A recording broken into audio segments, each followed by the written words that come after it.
오늘 우리가 마가복음 62번째 시간으로 깨어있어 기도하라 라는 제목으로 같이 말씀을 나누도록 하겠습니다. 깨어있어 기도하라.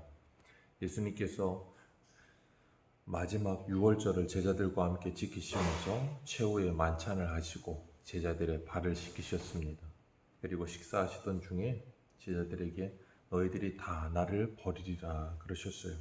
충격적인 말씀이죠. 여태까지 예수님을 따라왔고 많은 사람들이 다 예수님을 버리고 도망쳐도 제자들은 예수님을 끝까지 따랐는데 예수님께서 너희들이 다 나를 버리리라 그러세요. 그랬더니 베드로가 다 버릴지라도 나는 버리지 않겠다고 큰 소리를 칩니다. 그때 예수님께서 그러셨어요. 네가 닭이 2번 울기 전에 나를 3번 부인하리라. 스가랴 13장의 말씀이 성취될 것을 말씀하시면서 예수님께서 십자가에 죽으시고 부활하셔서 너희보다 먼저 갈릴리로 가리라 하시고 흩어졌던 제자들을 다시 모으시고 하나님의 나라에 대해 가르치십니다.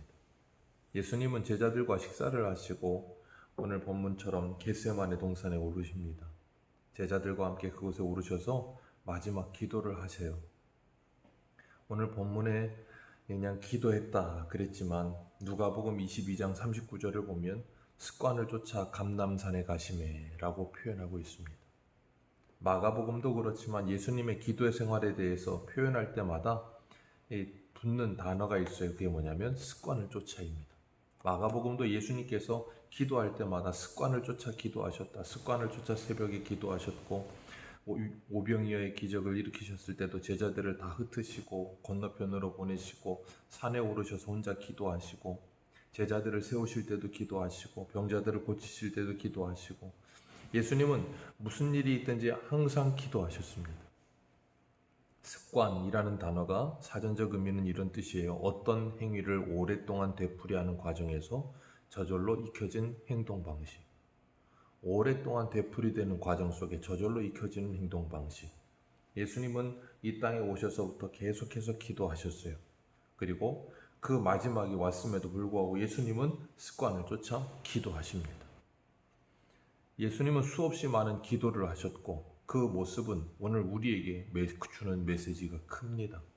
우리도 기도가 매일마다 반복되어지고 이 반복되어지는 기도가 습관을 쫓아 무슨 일이 있든지 기도가 우선되게 하시기를 원하시는 거예요. 그래서 마틴 루터는 너무 바빠서 기도한다는 말을 했습니다. 우리의 상식하고는 맞지 않죠. 너무 바쁘면 기도하지 않아야 될 것 같은데 너무 바빠서 기도한다는 거예요. 왜냐하면 사람은 바쁘면 마음이 분주해집니다. 그리고 생각이 정돈되질 않죠. 그래서 기도하는 겁니다. 기도하면 그 모든 일을 하나님께 맡겨드리게 됩니다. 하나님께 맡겨드리게 되고 그리고 나면 마음이 차분해지고 정돈되며 무엇이 우선되어야 하고 무엇이 중요한지를 분별할 수 있게 되어져요. 그래야만 우리는 올바르게 무슨 일이든 진행할 수 있는 것입니다. 그렇기 때문에 우리의 삶 속에 정말 기도가 습관이 되고 말씀이 습관이 되는 은혜가 있으시기를 축복합니다. 오늘날의 현대인들은 기도와 말씀이 습관이 되어 있질 않아요. 핸드폰이 습관이 되어 있습니다. 아침에 일어나서 가장 먼저 찾는 건 핸드폰입니다. 자기 전까지 핸드폰을 붙들고 있습니다. 전철을 타도 사람들은 거의 대부분이 열의 9 이상, 거의 열의 10 가까이 핸드폰을 보고 있습니다. 핸드폰이 마치 몸의 일부와 같이 되어 있죠. 그러다 보니 핸드폰이 없으면 불안합니다. 모든 것을 핸드폰으로 해결하는 시대입니다. 그러다 보니 핸드폰이 습관이지 기도가 습관인 사람을 찾아보기가 힘든 시대가 되어가고 있어요. 그러나 주님은 기도가 습관이셨습니다. 기도는 철저한 자기 부인이에요. 내가 어떤 존재인 줄 알고 내가 무능한 존재인 줄 철저히 깨닫고 전능하신 하나님이 믿어질 때 우리는 살아계신 전능하신 하나님께 기도할 수 있어요. 그러지 않으면 하나님께 기도하지 않습니다. 그렇기 때문에 우리는 그 하나님이 어떠한 분이신지에 대한 인식이 우리 안에 늘 있어야 되는 거예요. 예수님은 이 땅에 오셔서 자기의 뜻대로 행하신 일이 없습니다. 요한복음에 보면 예수님은 무엇이든지 하나님의 뜻대로 일을 행하셨다 그러셨어요. 그리고 잡히실 때도 십자가에 달리실 때도 다 하나님의 뜻대로 행하십니다. 기도의 사람은 말씀의 사람이요 기도의 사람은 성령의 사람이요 그래서 기도의 사람은 성령의 인도하심을 받는 삶을 살아요. 우리가 새벽 기도회를 매일 하는 이유는 매일 하루의 아침을 시작하면서 말씀과 기도로 우리 안을 채워서 우리가 하나님의 사람답게 그리스도인답게 오늘 하루를 살 수 있도록 하나님께 능력을 구하고 은혜를 구하는 거예요.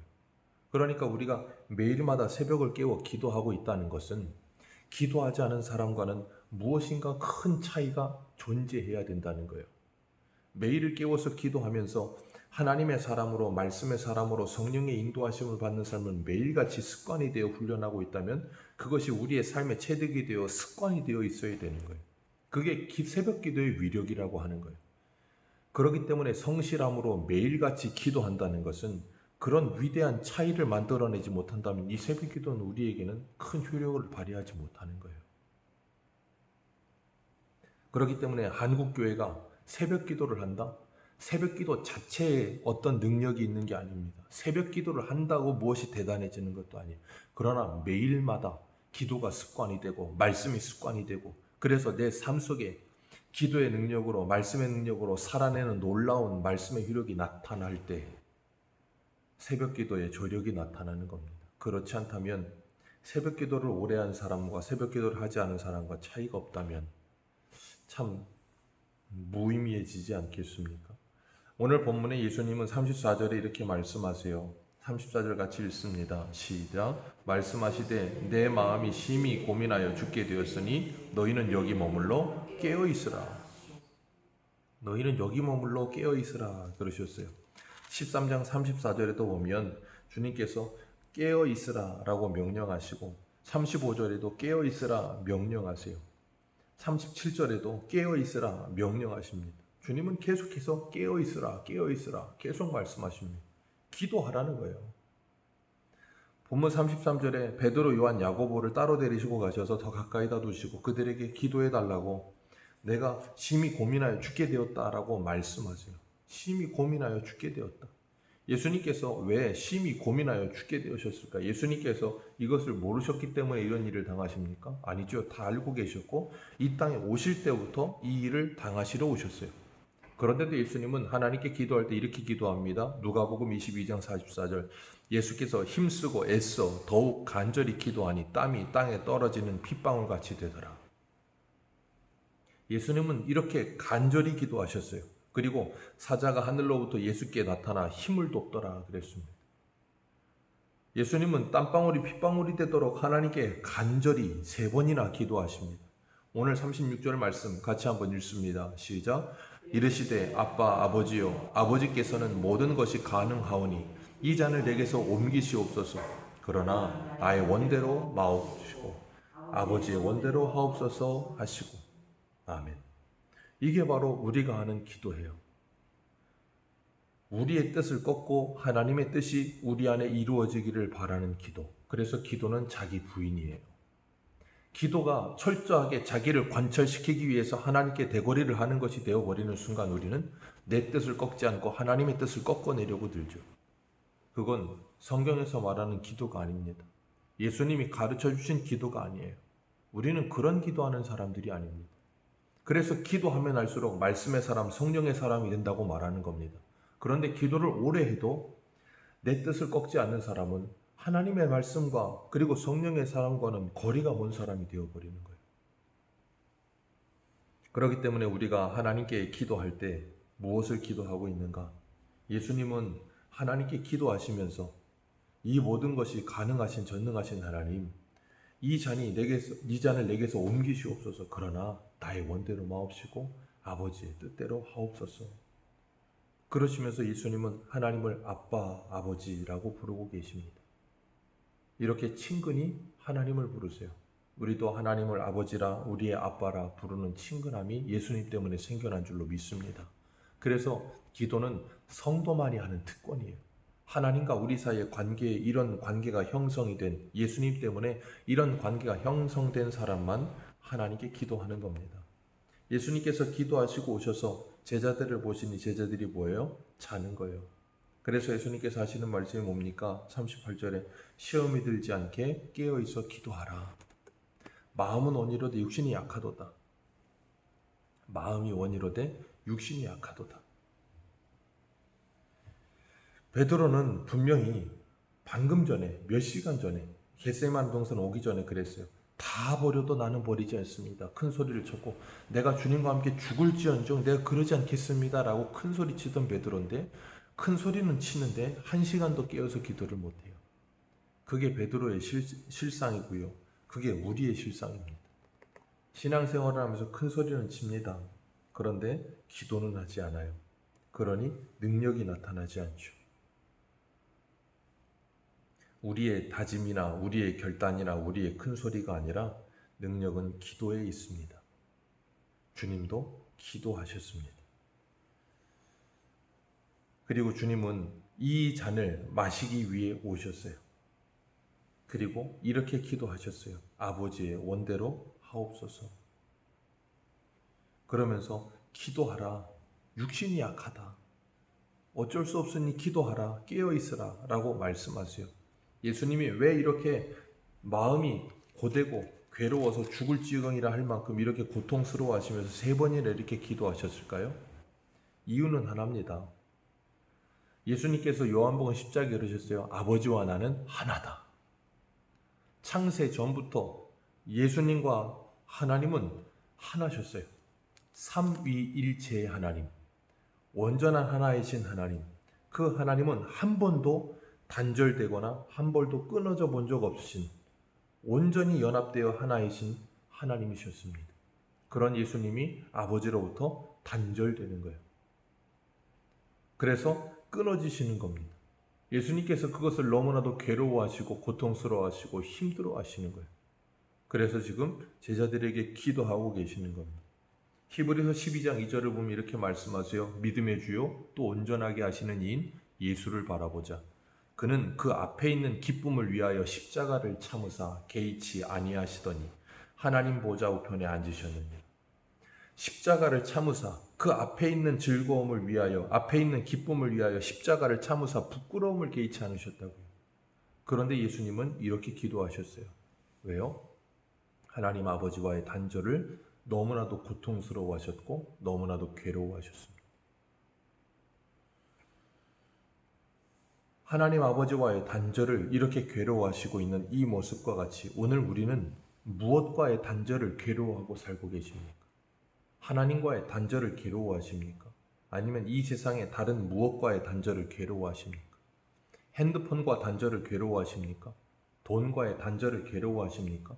다른 무엇과의 단절을 괴로워하십니까? 아니면 하나님과의 단절을 괴로워하십니까? 기도할 수 없는 것 괴로워하십니까? 성경을 읽지 못하는 것 괴로워하십니까? 예배하지 못하는 것 괴로워하십니까? 우리는 무엇 때문에 괴롭습니까? 우리의 인생은 무엇 때문에 고통스럽고 힘듭니까? 우리가 힘들어하는 것들의 이유는 뭡니까? 거의 대부분 우리가 힘들어하는 것들을 보면 거의 대부분 유한하고 이 땅에서 잠시 있다가 사라질 것들을 힘들어하고 괴로워 고통스러워해요. 그런데 영원하신 하나님과 단절되어 있는 걸 하나도 괴로워하지 않는다면 우리는 굉장히 지금 이상해져 있는 거예요. 우리의 괴로움의 근거가, 우리의 괴로움의 이유가 무엇인가? 우리는 무엇 때문에 괴로워하며 살고 있고 무엇 때문에 이렇게 간절히 기도하는가? 다시 한번 생각해 볼 수 있게 되시기를 축복합니다. 오늘 본문 예수님께서 37절에 제자들에게 오셔서 그러셔요. 1시간도 깨어 있을 수 없더냐? 1시간도 깨어 있을 수 없더냐? 예수님께서 다시 동일한 말씀으로 기도하시고 3번이나 기도하시고 돌아오셔서는 뭐라 그러세요? 41절 같이 읽습니다. 시작. 이제는 자고 쉬라. 때가 왔도다. 인자가 주의 손에 팔리느니라. 예수님은 다 아세요. 그때까지도 아십니다. 그때까지도 아시면서 기도하시면서 뭐 하세요? 준비하세요. 뭐로 준비하세요? 기도로 준비하십니다. 예수님이십니다. 예수님도 기도로 준비하십니다. 그럼 우리는 마땅히 기도로 준비해야 되겠죠. 예수님은 뭘 준비하세요? 십자가를 기도로 준비하세요. 우리들도 마찬가지입니다. 우리의 현실 속에 찾아오는 십자가, 우리의 현실 속의 어려움들 기도로 준비하는 거예요. 다른 걸로 준비하는 게 아니라요. 주님은 우리에게 끝까지 그걸 보여주고 계시는 거예요. 절대로 주님을 버리지 않겠다라고 말하던 베드로는 기도하지 않고 잡니다. 그러다 예수님을 부인하고 버리고 도망가죠. 그게 기도하지 않는 자의 모습이에요. 말로는 뭐든지 다 할 수 있을 것 같지만 불가능하죠. 우리도 그렇게 깨어있지 않으면 한순간도 제대로 서 있을 수가 없어요. 왜냐하면 사단이 유혹해 오고요. 세상이 유혹해 오고요. 내 속에 옛사람이 우리를 무너뜨리려고 하고요. 그 삼박자가 겹쳐져서 우리를 시험하고 핍박하고 유혹하고 계속해서 우리를 무너지게 만들어요. 그래서 깨어있지 않으면, 기도하지 않으면 무너진다는 걸 주님은 잘 아시기 때문에 기도하라 그렇게 말씀하신 거예요. 예수님께서 3번 기도하시고 이제는 자고 쉬라 그만되었다. 죄인의 손에 팔리느니라 그러시면서 42절 같이 읽습니다. 시작.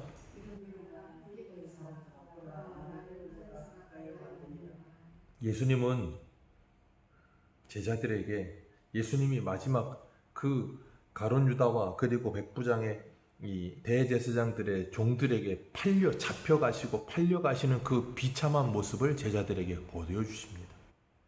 보통은 저리로 가라. 그리고 조용히 그냥 수치스럽고 부끄러워 보이는 그 모습, 예수님이 혼자 가셔도 될 것 같은데 일어나라 함께 가지요. 그리고 뭐 하시는 거예요?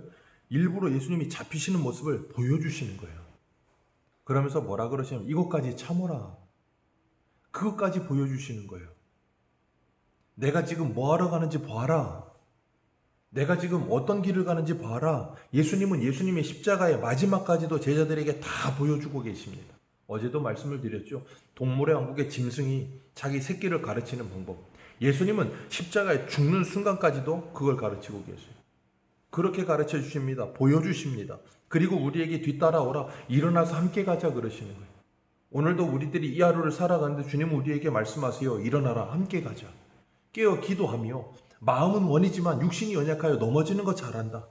너희들이 속으로는 로마서의 7장에 사도 바울이 말하는 것처럼 속으로는 하나님의 법을 겉으로는 육신의 법을 따르는 거 잘 안다. 그러니 그 오호라 곤고한 자로다 하는 너희들이여 기도하라. 깨어 있어라. 수없이 많은 시험과 수없이 많은 어려움이 너희들을 찾아와서 너희들이 말씀으로 살고 싶고 하나님의 말씀대로 살고 싶고 예수님처럼 살고 싶은 마음이 있는 거 아는데도 불구하고 넘어뜨린다는 걸 알기 때문에 깨어 기도하라는 거예요. 그리고 오늘도 우리에게 이 하루를 시작하면서 초청하세요. 일어나라.